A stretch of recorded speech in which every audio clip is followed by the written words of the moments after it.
Assalamualaikum and good morning to all of you. How are you students? I hope you all are fine and safe at home. As you know that today is our English language class. Okay? And today our topic is comprehension. Today we will do comprehension. I'll tell you that how to write comprehension. Okay? Okay. This is your comprehension और passage. इसको आप comprehension भी कहते हैं और passage भी कह सकते हैं. ठीक है. First we will read this carefully and understand. After this, after reading और understanding this passage, we will hear is some questions.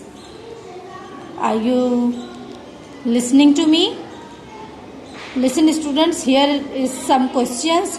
After reading this passage, we will write down the answers from these questions. Okay? Are you ready? First, we will read carefully. Put your finger on the lines. Okay? Okay. Our question is read the comprehension and answer the questions. Okay. It was the summer of 1880. A healthy baby girl was born in a small town in Alabama. It was the summer of 1880, यानी ये 1880 की बात है. Summer यानी गर्मियों का मौसम था. A healthy baby girl was born in a small town. एक healthy baby girl यानी एक baby girl हम लड़की को बोलते हैं. A healthy baby girl was born in a small town. एक healthy baby girl, एक healthy लड़की जो है एक small town, और उस टाउन का नाम क्या है? अलाबामा. अलाबामा में born means पैदा हुई. ठीक है. Her parents loved her dearly and named her Helen Keller. Her parents loved her dearly and named her Helen Keller. यानी कि उसके जो लड़की के पेरेंट्स थे वो उससे बहुत ज़्यादा प्यार करते थे और उसका नाम क्या रखा था? उसका नाम क्या रखा गया? Helen Keller. उसका नाम क्या रखा गया? Helen Keller. But one day the baby became ill and day after day her fever stayed high. फिर एक दिन क्या हुआ? द बेबी बिकेम इल यानी वो बेबी बहुत ज़्यादा बीमार हो गई, उसको बहुत ज़्यादा तेज़ बुखार हो गया. Everyone in the family tried to help her to get better. तो तमाम उसकी जो फैमिली के मेंबर्स थे उनकी क्या कोशिश थी कि वो हेलन की हेल्प करें और उसको जल्द से जल्द बेहतर कर सकें. But all they could say was there is some nothing more we can do. The baby may not live. Helen lived, but she was not the same after her illness.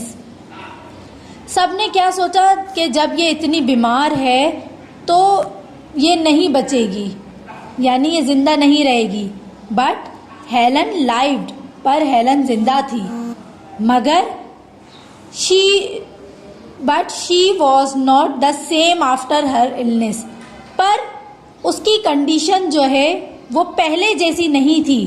जब वो बीमार हुई तो उसकी कंडीशन अब change हो गई थी, यानी वो पहले जैसी नहीं रही थी. Something is very wrong. कुछ बहुत गलत हो गया उसके साथ. Her mother said at last they found out what was wrong. उसकी मदर ने कहा कि कुछ तो उसके साथ गलत हुआ है. At last they found out what was wrong.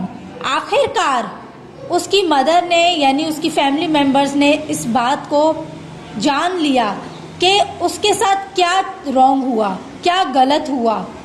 The child couldn't see और हेयर, वो जो बेबी थी वो जो है देखने और सुनने से महरूम हो गई, यानी ना फिर वो आफ्टर हर इलनेस, उसकी इलनेस या बीमारी के बाद उसने देखना और सुनना छोड़ दिया।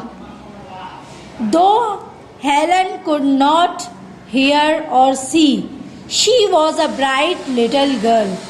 तो इस तरह से क्या हुआ, हेलन ने जो है सुनना और देखना छोड़ दिया, वो इन कुदरत की सलाहियतों से महरूम हो गई, यानी वो देख भी नहीं सकती थी और सुन भी नहीं सकती थी। She was a bright little girl, यानी वो बहुत एक अच्छी लड़की थी।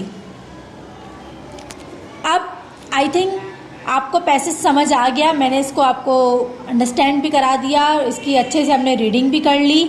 अब आपने करना क्या है, अपनी क्लास वर्क कॉपी में कॉम्प्रीहेंशन की, जैसे मैंने काम किया, आप एज इट इज़ ऐसा ही काम करेंगे।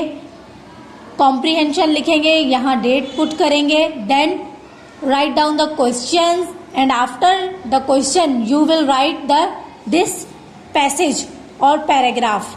ठीक है, आपने ये पैराग्राफ या ये टॉपिक जो हमने लिया है ये अपनी कॉपी में एज इट इज़ उतारेंगे। And your writing must be neat और clean and cursive writing.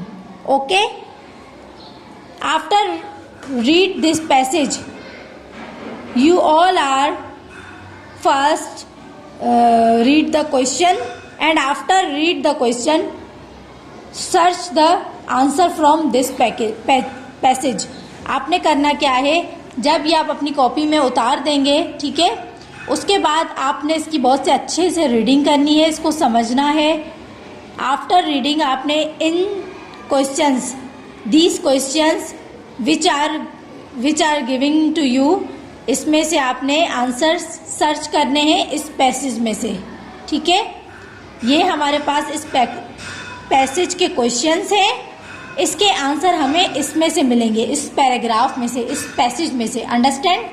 Okay, मैं आपको थोड़ा बहुत गाइड भी कर लेती हूँ। कंप्लीट करने, ये सारे कंप्लीट करने हैं, ठीक है, ये सारे questions.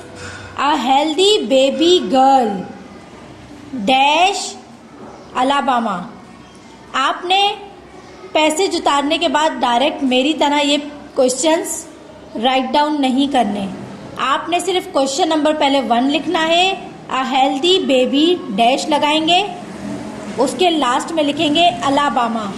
Now a healthy baby कहाँ लिखा है, ये देखिए पैसेज में लिखा है, a healthy baby girl was born in small town in Alabama. Alabama आपके पास नीचे क्वेश्चन में लिखा हुआ है। अ हेल्दी बेबी गर्ल से आपने स्टार्ट लेना है। A healthy baby girl was born in a small town in Alabama लिखा हुआ है, यानी आपने डैश इतना लगाना है कि ये लाइन आपकी कंप्लीट इसमें आ जाए। Question number 2 is what did her parents name her, यानी जो हेलन के पेरेंट्स थे उन्होंने इस बच्ची का नाम क्या रखा, यानी इस बच्ची का नाम क्या रखा गया, ये रहा आंसर। हर पेरेंट्स लव्ड, ये नहीं लिखेंगे, अब हम डायरेक्ट लिखेंगे her parents named her Helen Keller. क्या लिखेंगे, her parents named her Helen Keller. It's mean that आप यहाँ से स्टार्ट करेंगे हर पेरेंट्स, फिर ये छोड़ देंगे, हर पेरेंट्स डायरेक्ट यहाँ पे आ जाएंगे, named her Helen Keller. Done it. Question number 3 is what happened one day, एक दिन क्या हुआ। अब आप इसी पैसेज में से सर्च आउट करोगे इसका आंसर, देखें यहाँ से, लिसन, ये देखें वन डे। अब आप जब वन डे आंसर में लिखेंगे तो ओ जो है आपका first letter must be capital. Okay, one day the baby became ill and day after day her fever stayed high. Okay, यहाँ तक इसका आंसर होगा, one day the baby became ill and day after day her fever stayed high. Okay, एक दिन क्या हुआ, उस baby जो है वो बहुत बीमार हो गई और दिन गुजरने के साथ साथ उसका जो फीवर था बहुत ज़्यादा हाई हो गया। Question number 3 is what happened, ये तो हो गया question number 3। Now we will move to question number 4। What was wrong with Helen, Helen के साथ क्या गलत हुआ था? What was wrong with Helen, क्या आएगा?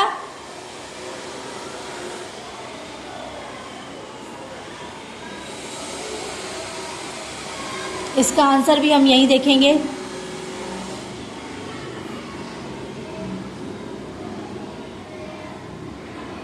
ये रहा, ये यहाँ से आंसर लिखेंगे, यहाँ से राइट डाउन करेंगे। The child could not see or hear, the child could not see or hear, ये किसका आंसर है?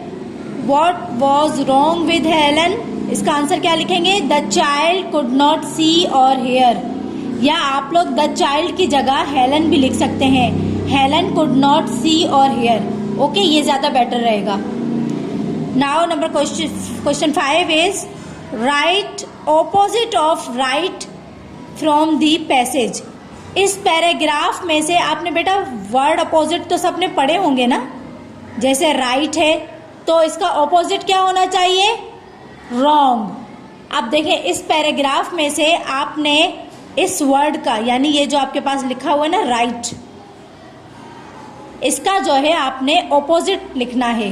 राइट का क्या होगा जैसे मैंने बताया, और यहाँ पे मैं आपको जूम करके दिखाती हूँ, ये रहा इस पैसेज में आ रहा है ना रॉन्ग। राइट का क्या है ऑपोजिट? रॉन्ग। ये आपने क्वेश्चन के बाद आंसर में लिख देना है।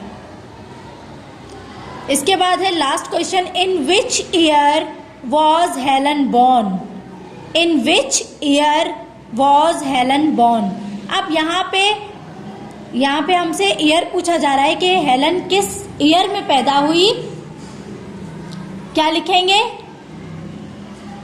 आपने आंसर यूं लिखना है, हेलन वॉज बॉर्न इन 1880, यानी इसमें थोड़ी आपने अपनी तरफ से एडिटिंग करनी है।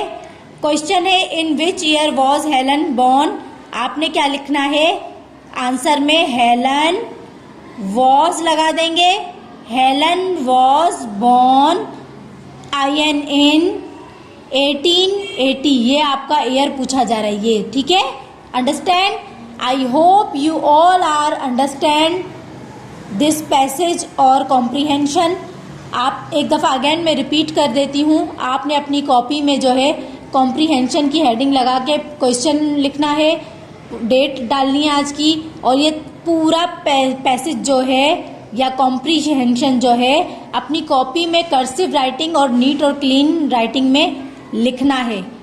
आफ्टर रिटन दिस पैसेज आपने क्वेश्चन नंबर 1 लिखना है। सारे क्वेश्चन एक साथ मेरी तरह नहीं राइट डाउन करने, only right down the question number 1, फिर उसके नीचे उसका आंसर लिख देंगे, जैसे कि मैंने वीडियो में आपको बता भी दिया है।